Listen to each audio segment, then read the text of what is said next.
မင်္ဂလာပါရှင်ကျမတို့ရဲ့အင်မြူများဦး channel ကနေခင်မင်းရင်းနှီးစွာကြိုဆိုလိုက်ပါတယ်ဒီနေ့မှာတော့ကမ္ဘာအရေးခင်းကြီးများကိုဖြည့်ရှင်းပေးခဲ့သူကုလသမဂ္ဂအတွင်းရေးမှူးချုပ်ဦးသက်အကြောင်းကိုပြောပြပေးမှာပဲဖြစ်ပါတယ်ရှင်ဦးသက်ကိုယနေ့မြန်မာလူငယ်တွေတိတ်မသိကြတော့ပေမဲ့မြန်မာလူကြီးပိုင်းတွေကတော့တော်တော်များများသိကြပါတယ်ကမ္ဘာတလွှားကလူတွေကလည်းသူ့ကိုယူသက်ဆိုပြီးသိကြတယ်သူတို့ကဦးသက်နာမည်မှာယူကိုဦးလို့ခေါ်ရမှန်းမသိလို့ယူလို့ခေါ်ကြတာပါအဲ့ဒီခက်ကကဘာကသိတဲ့မြန်မာလူမျိုးနှစ်ဦးတည်းရှိပါတယ်လွတ်လပ်ရေးဖခင်ကြီးဘူချုပ်အောင်ဆန်းနဲ့ကုလသမဂ္ဂအတွင်းရေးမှူးချုပ်ဦးသက်တို့ပါပဲ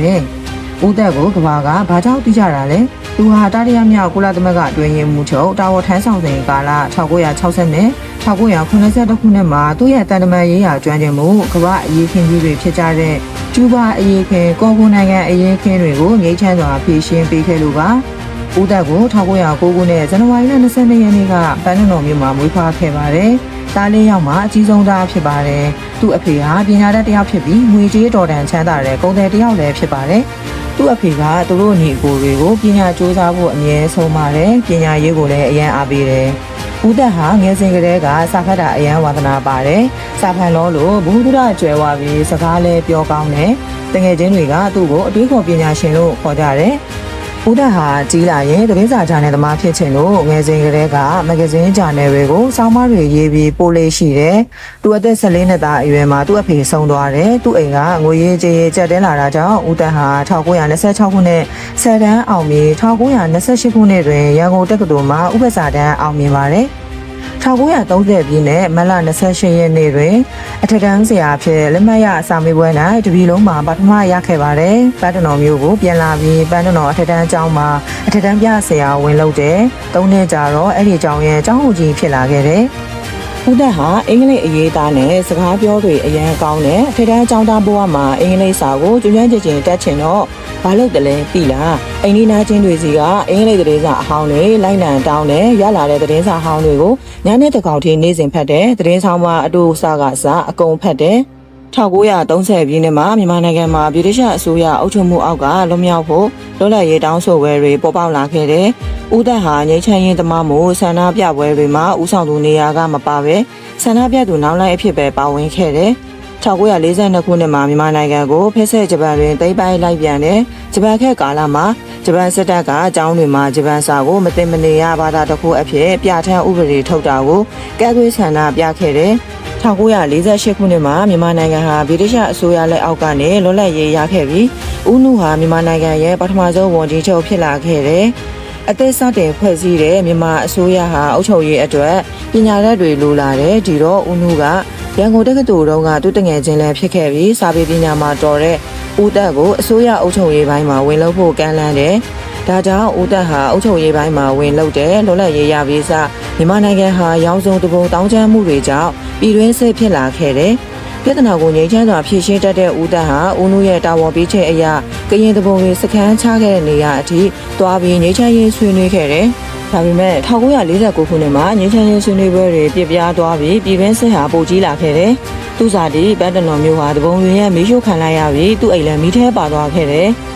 1952ခုနှစ်ကနေ1958ခုနှစ်အထိဦးသက်ဟာဝန်ကြီးချုပ်ဦးနုရဲ့အတွင်းရေးမှူးတာဝန်ထမ်းဆောင်ခဲ့တယ်။ဦးနုပြောမဲ့မိန့်ခွန်းများရေးပေးခြင်းဦးနုကိုအကြံဉာဏ်ပေးခြင်းစတာတွေလုပ်ခဲ့ရတယ်။1958ခုနှစ်မှာဦးသက်ဟာကုလသမဂ္ဂကြီးမှာမြန်မာနိုင်ငံရဲ့အမြဲတမ်းကိုယ်စားလှယ်အဖြစ်ခန့်အပ်ခံရပြီးကုလသမဂ္ဂရုံးဆိုင်တဲ့အမေရိကန်နိုင်ငံနယူးယောက်မြို့ကိုပြောင်းရွှေ့တာဝန်ထမ်းဆောင်ရတယ်။အဲ့ဒီမှာနိုင်ငံတကာကခေါင်းဆောင်တွေတန်တမန်တွေနဲ့ပေါင်းသင်းဆက်ဆံရတယ်။ဆက်ဆံရေးကောင်းပြီးစကားပြောကောင်းတဲ့ဦးသက်ဟာတန်တမန်လောကမှာရေပန်းစားလာခဲ့တယ်။1962ခုနှစ်မှာလက်ရှိကုလသမဂ္ဂအတွင်းရေးမှူးချုပ်ဖြစ်တဲ့ဒရန်မာရှိုးဟာခရီးသွားရင်လေယာဉ်ပြစ်ကျပြီးဆုံးတယ်။ကုလသမဂ္ဂအတွင်းရေးမှူးချုပ်နေရာလက်မှတ်နေလို့အစားထိုးမဲ့သူတယောက်ရွေးချယ်တဲ့ကိစ္စမှာကမ္ဘာအင်အားအကြီးဆုံးနိုင်ငံဖြစ်ကြတဲ့အမေရိကန်နဲ့ရုရှားတို့ကြားသဘောတူညီမှုမရပဲဖြစ်နေကြတယ်။နောက်ကြတော့ဂျာနီနိုင်ငံတစ်ခုကကိုယ်စားလှယ်တယောက်ရွေးချယ်ဖို့ဆုံးဖြတ်လိုက်ပြီးတန်တမန်တွေသဘောကျတဲ့ဦးသက်ကိုဒေဟန်မာရှိုးရဲ့တာဝန်သက်တမ်းကုန်ဆုံးချိန်ထိခေတ္တအတွင်းရေးမှူးချုပ်ဖြစ်ခန့်လိုက်ပါတယ်။1962ခုနှစ်ကျတော့ခေတ္တအတွင်းရေးမှူးချုပ်ကနေအချိန်ပြည့်အတွင်းရေးမှူးချုပ်အဖြစ်ရွေးချယ်ခံရတယ်။ သူအတွင်းရေးမှုချုပ်တာဝန်ထမ်းဆောင်လို့တနေ့မပြည့်ခင်မှာတာရီယာကဘာစစ်ကြီးဖြစ်မဲ့အခြေအနေရုတ်တရက်ပေါ်လာခဲ့တယ်။အဲ့ဒါကကျူးဘာဒုံးမြန်အရေးခင်မှာရုရှားအစိုးရဟာအမေရိကန်နိုင်ငံရဲ့ကပ်ရဲ့ကျူးဘာနိုင်ငံကကြောတစ်ခုမှာအနုမျိုးထိပ်ဖို့တတ်ထားတဲ့ဒုံးမြန်တွေလာတက်ဆင်လိုက်တယ်။ဒုံးမြန်တွေကိုလည်းအမေရိကန်နိုင်ငံဘက်ကိုချိန်ရွယ်ထားတယ်။အမေရိကန်ကအဲ့ဒီဒုံးမြန်တွေကို3ရက်အတွင်းမဖယ်ရှားရင်စစ်လီရင်တွေနဲ့ဘုံကျဲမယ်လို့ချိန်ချောက်တယ်။အမေရိကန်စစ်သင်္ဘောတွေကျူးဘားကိုဆေလော့တယ်လို့ရုရှားကလည်းသူတို့စစ်သင်္ဘောတွေကိုဆေလော့လို့တတိယကမ္ဘာစစ်ကြီးဖြစ်တော့မဲ့အခြေအနေပါပဲအဲ့ဒီအချိန်မှာကုလသမဂ္ဂတွင်းမှုချုပ်ဦးသက်ဟာအမေရိကန်သမ္မတကနေဒီနဲ့ရုရှားသမ္မတကရူးရှစ်တို့နှစ်ယောက်ကြားလေယာဉ်နဲ့အသွားပြန်လုပ်ပြီးညီနိုင်ပေးခဲ့တဲ့နောက်ဆုံးမှာအမေရိကန်ကဘုံကျဲမယ်လို့ရာဇသံပေးထားတဲ့အချိန်ပြီးဖို့နာရီအနည်းငယ်အလိုလေးမှာရုရှားဟာကျူးဘားကြောပေါ်ကနျူကလ িয়ার ဒုံးမြန်တွေကိုဖယ်ရှားလိုက်လို့ကမ္ဘာစစ်ကြီးဖြစ်မဲ့အခြေအနေကနေရှောင်လွှဲနိုင်ခဲ့တယ်။အဲ့ဒီအချိန်လေးမှာဦးသက်ရဲ့တပ်တမန်ရေးရာကျွမ်းကျင်စာနဲ့ကမ္ဘာအင်အားကြီးနိုင်ငံကခေါင်းဆောင်တွေကိုနားချနိုင်ခဲ့လို့ဦးသက်ရဲ့အရေးချင်းကိုနိုင်ငံတကာကခေါင်းဆောင်တွေရဲ့ချီးကျူးလေးစားခြင်းခံခဲ့ရပါတယ်။နောက်တစ်ကြိမ်ရေးခင်းတစ်ခုထပ်ဖြစ်လာပြန်တဲ့1962ခုနှစ်ဒီဇင်ဘာလမှာပါ။ကော်ဂိုနိုင်ငံမှာအစိုးရကိုတော်လှန်တိုက်ခိုက်နေတဲ့ကော်ဂိုတပုံတွေကကော်ဂိုမှာစခန်းချနေတဲ့ကုလသမဂ္ဂတပ်ဖွဲ့ဝင်တွေကိုတိုက်ခိုက်ပစ်ခတ်တပ်ဖြတ်လိုက်ကြတဲ့ဦးသက်ကကုလသမဂ္ဂတပ်ဖွဲ့တွေအများကြီးကော်ဂိုကိုဆေးလော့ပြီးတပုံတွေကိုနှိမ်နှင်းလိုက်လို့ကော်ဂိုပြည်တွင်းစစ်ကြီးပြီးဆုံးသွားခဲ့တယ်။1965ခုနှစ်မှာနိုဘယ်ဆုချီးမြှင့်ရေးအဖွဲ့ကကျူးဘားအရေးခင်းနဲ့ကော်ဂိုအရေးခင်းတွေမှာအောင်မြင်အောင်ဆောင်ရွက်ပေးခဲ့တဲ့ဦးသက်ကိုကမ္ဘာ့ငြိမ်းချမ်းရေးနိုဘယ်ဆုကြီးချီးမြှင့်ခြင်းနဲ့ဒါပေမဲ့နိုဘယ်ဆုချီးမြှင့်ရေးအဖွဲ့ဥက္ကဋ္ဌကဗီတိုအာဏာနဲ့ပယ်ချလိုက်လို့မပေးဖြစ်တော့ပါဘူး